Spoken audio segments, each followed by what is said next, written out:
Selamat pagi permisa sekalian, bersama saya Fatimah Barok dalam Field Reporting True Critical Lens. Di balik padatnya aktivitas akademik mahasiswa Universitas Brawijaya, ada sebuah keris sunyi yang kerap kali luput dari pandangan kita, yakni kesehatan mental dari para mahasiswa semester akhir. Tentunya, tekanan akademik seringkali memaksa para mahasiswa memakai topeng-topeng ceria mereka di dalam ruang-ruang kelas. Di sini kami mengutip potret singkat keseharian dari 3 mahasiswa sastra Inggris Universitas Brawijaya langsung dari sudut-sudut kampus ini. Berikut laporannya. Yang pertama ada Mario, warga asli Malang yang di kelas dikenal sangat vokal dan selalu membawa keceriaan. Namun, keceriaan di ruang kuliah itu rupanya menjadi benteng untuk menyembunyikan kecemasan akademisnya. Orang-orang taunya aku happy terus pas di kampus. Tapi begitu kelas selesai dan aku jalan sendirian ke parkiran, dadaku sakit, sesak banget.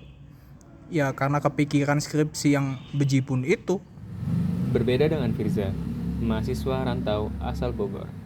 Baginya, keramaian suasana kampus adalah pelarian sejenak, sebelum kesepian sebagai anak rantau kembali menghantamnya saat kampus mulai sepi.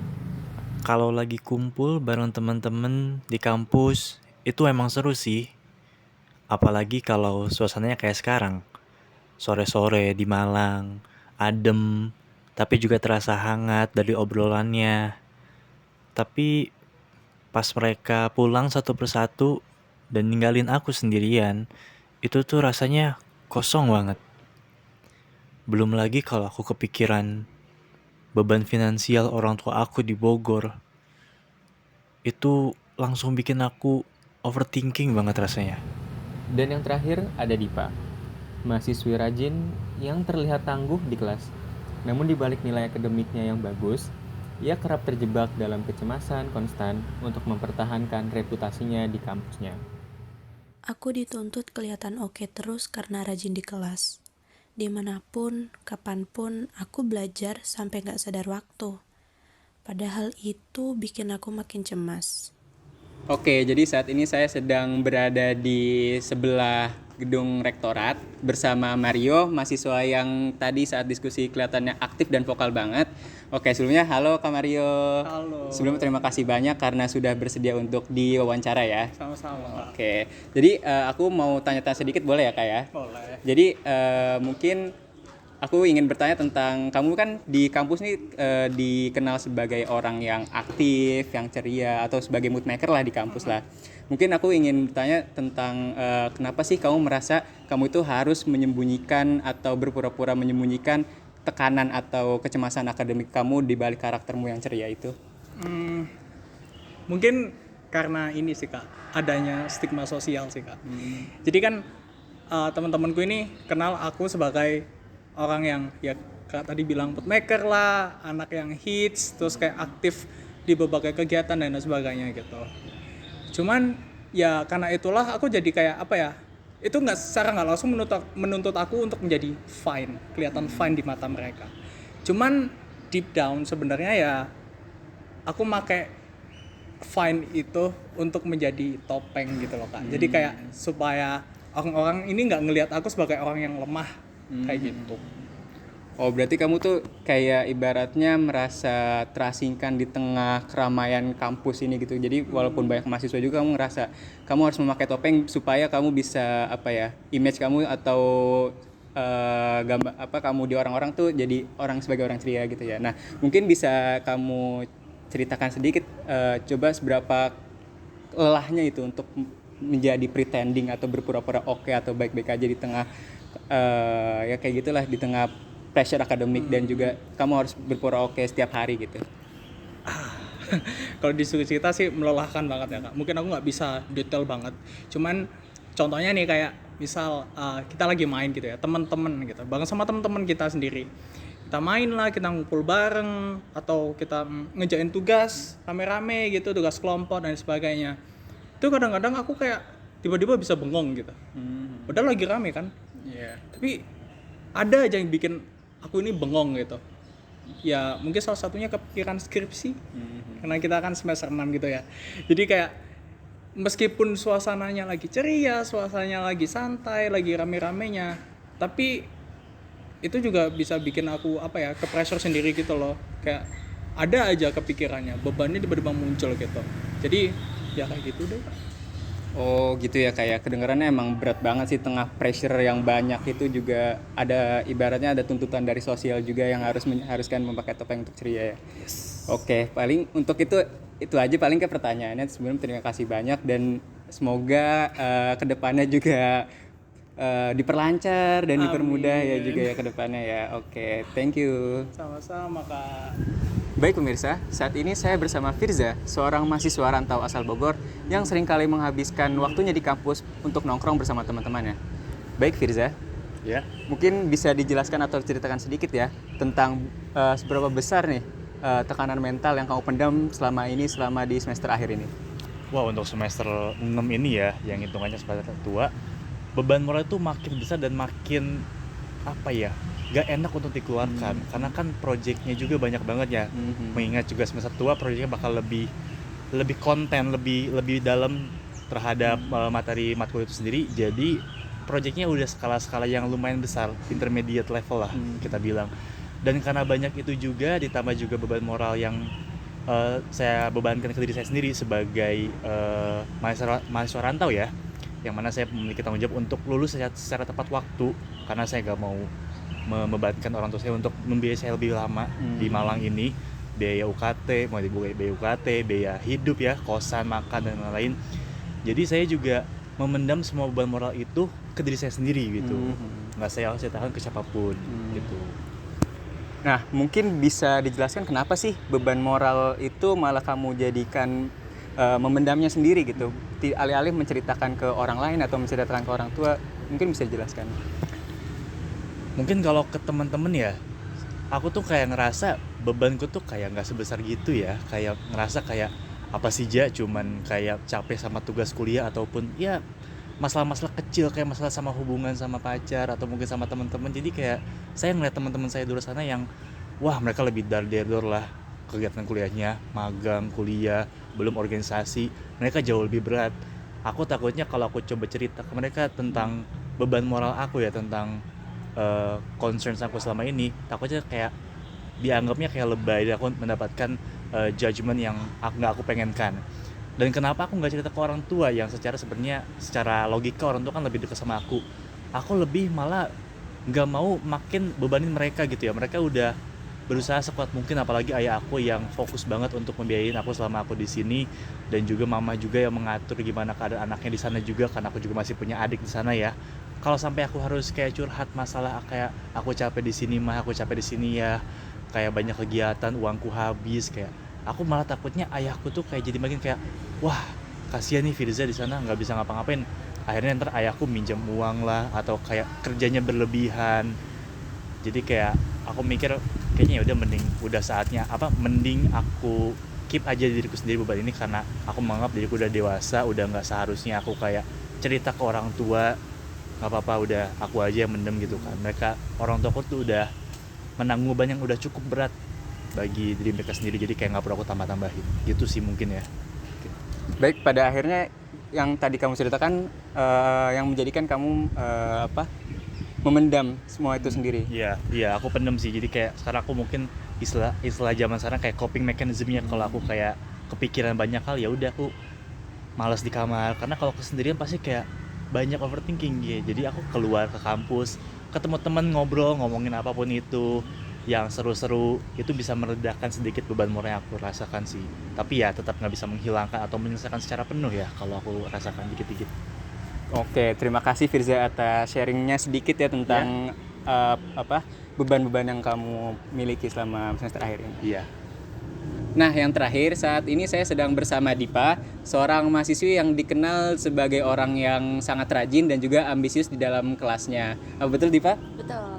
Nah, oke. Mungkin aku ingin tanya-tanya sedikit ya Dipa ya. Boleh. Nah, kan kamu ini dikenal sebagai orang yang ambisius ya.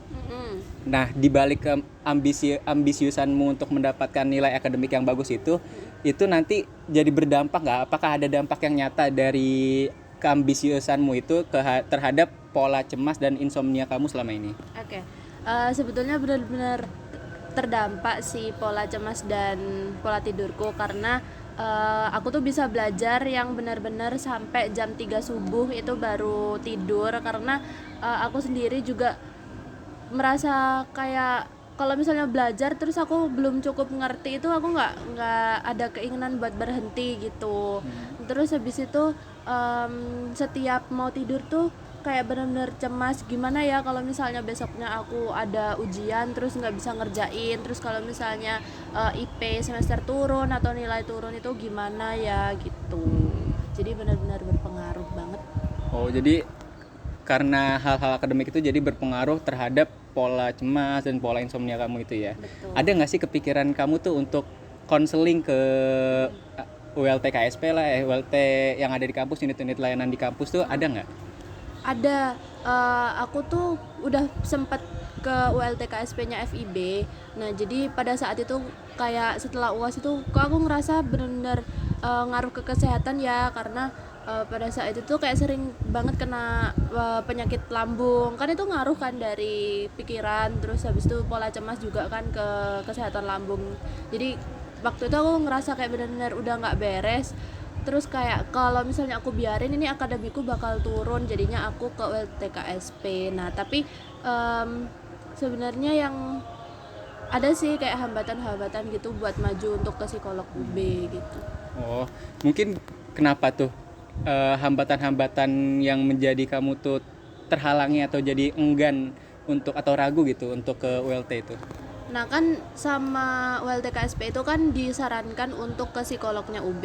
Nah dari aku sendiri tuh kayak banyak banget keraguan untuk maju, untuk mendapatkan apa ya, konseling lagi di psikolog UB itu karena sebenarnya takut kira-kira ini ceritaku tuh bakal tetap jadi rahasia atau enggak ya. Kalau enggak gitu, kira-kira kalau misalnya ada orang tahu itu apakah bisa apa ya, mendapat penghakiman gitu dari mahasiswa-mahasiswa lain atau enggak. Aku juga bingung kan kalau misalnya mau ke psikolog UB tuh kira-kira alurnya gimana, terus mau nyari siapa, terus apakah bayar atau enggak gitu kan. Kalau misalnya bayar itu psikolog kan lumayan ya, jadi kayak bener-bener bikin mikir lagi gitu. Oke, mungkin segitu aja pertanyaan dari aku. Sebelumnya terima kasih banyak karena sudah bersedia untuk diwawancara ya Kak Dipa ya. Oke. Takutan akan privasi dan biaya nyatanya masih menjadi sekat besar bagi mahasiswa untuk mencari bantuan. Guna meluruskan keraguan tersebut, saat ini kami telah terhubung secara virtual dengan Kak Nafis selaku koordinator Peer Counselor Layanan Konseling Universitas Brawijaya. Oke, halo selamat siang Kak Nafis. Terima kasih banyak sebelumnya karena sudah bersedia meluangkan waktu untuk kami wawancarai siang ini. Eh, Mungkin Selamat aku siang, langsung, Kak. oh ya, oke. Mungkin aku langsung masuk ke pertanyaannya aja ya Kak ya. Boleh, Kak? Oke. Nah, jadi kan kita udah meliput 3 mahasiswa yang mungkin kesehatan mentalnya terdampak juga ya, Kak ya. Nah, melihat dari 3 kasus mahasiswa yang telah kami temui, mulai dari tekanan tugas akhir, akademik burnout, terus hingga munculnya gejala depresi dari mereka, tampaknya persoalan kesehatan mental masih menjadi tantangan yang cukup besar bagi para mahasiswa nih, Kak. Nah, dari sudut pandang Kanafis sebagai konselor yang sebaya nih, bagaimana kakak melihat kondisi kesehatan mental mahasiswa saat ini? Kalau dari saya sendiri, kalau saya melihatnya kondisi kesehatan mental mahasiswa ini bisa dibilang cukup eh, kurang baik, di mana kayak terdapat beberapa, nggak cuma beberapa, banyak kasus di mana kayak mahasiswa merasa mereka kurang bisa dalam mengelola emosi mereka, kurang bisa mengelola dalam perasaan mereka, sehingga akibatnya nanti mereka terganggu dalam menghadapi kehidupan sehari-harinya. Itu cukup nggak cuma ada beberapa, tapi cukup bisa dibilang banyak yang terjadi dan banyak yang datang ke layanan konseling saja. Dan itu pun yang datang, yang belum datang dan masih belum berusaha untuk mencari bantuan itu pasti lebih banyak lagi. Oke Kak, mungkin masih banyak yang belum apa ya, belum berani untuk datang untuk konseling ya Kak ya. Oke, itu Iya, Kak. mungkin poin yang menarik banget ya Kak ya. Namun di sisi lain juga kami juga menemukan mahasiswa nih yang sebenarnya membutuhkan bantuan tetapi masih ragu untuk datang ke layanan konseling juga nih Kak. Nah, ada yang takut cerita pribadinya nggak aman, terus ada juga yang mengira layanan konseling untuk membutuhkan biaya yang sangat mahal gitu, Kak. Nah, dari Kak Nafi sendiri nih, bagaimana Kakak meyakinkan mahasiswa bahwa layanan konseling di UB ini aman, terjaga kerahasiaannya, dan juga dapat diakses secara gratis oleh para mahasiswa, Kak?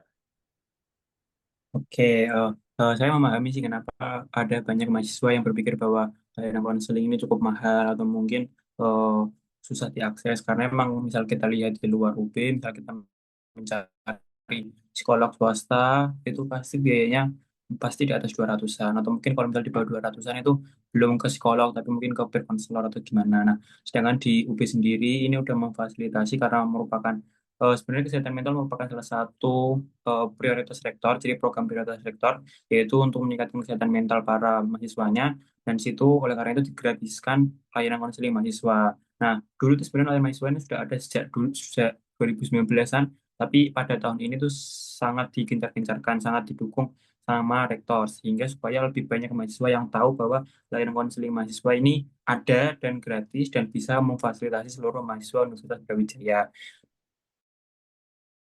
Dan eh, disebarkan datanya, mungkin saya bisa memahami bahwa kita kan di sini sebagai dari perwakilan dari Universitas Brawijaya, kita ini di bawahnya rektor. Nah, takutnya misal mereka cerita ke kita, kita bakal menyampaikan data tersebut ke misal katakanlah ke dosen atau mungkin ke teman-temannya. Padahal belum tentu kita melakukan itu. Kita hanya akan mungkin melakukan itu ketika kondisinya bisa dibilang sangat urgent gitu. Kayak contoh ada mungkin indikasi adanya kecenderungan bunuh diri atau lain sebagainya. Nah, misal untuk nggak sampai hal seperti itu, misal dia ada masalah sama dosen, misal dia ada masalah sama temannya, kita tetap menjaga 100% kerahasiaannya dan hanya kita gunakan semua data-datanya untuk selama sesi konseling. Ketika di luar konseling, kita nggak akan melaporkannya atau mungkin kita menyampaikan informasi tersebut di luar dari concern atau mungkin persetujuan dari klien gitu.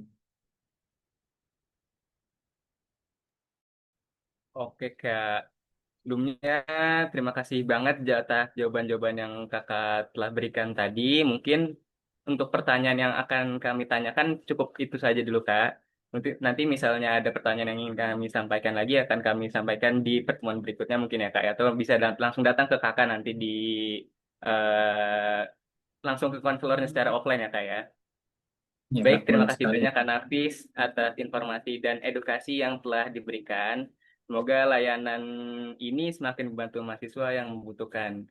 Dan semoga kedepannya kakak juga sehat selalu ya Kak ya. Oke, Kak. Oke, mungkin dari saya selaku reporter itu saja. Terima kasih Kakak. Makasih juga, Kak. Pemirsa, Mario, Firza, dan Dipa adalah segelintir potret dari banyaknya mahasiswa, banyaknya rekan kita yang masih berjuang dalam sunyi sampai detik saat ini di dalam lingkungan kampus ini. Melalui lensa kritis jurnalistik ini, kita disadarkan bahwa menjaga kesehatan mental sama berharganya, sama pentingnya dengan mengejar nilai indeks prestasi. Baik, saya Fatih Mubarok bersama rekan tim saya, pamit undur diri. Selamat sore dan sampai jumpa.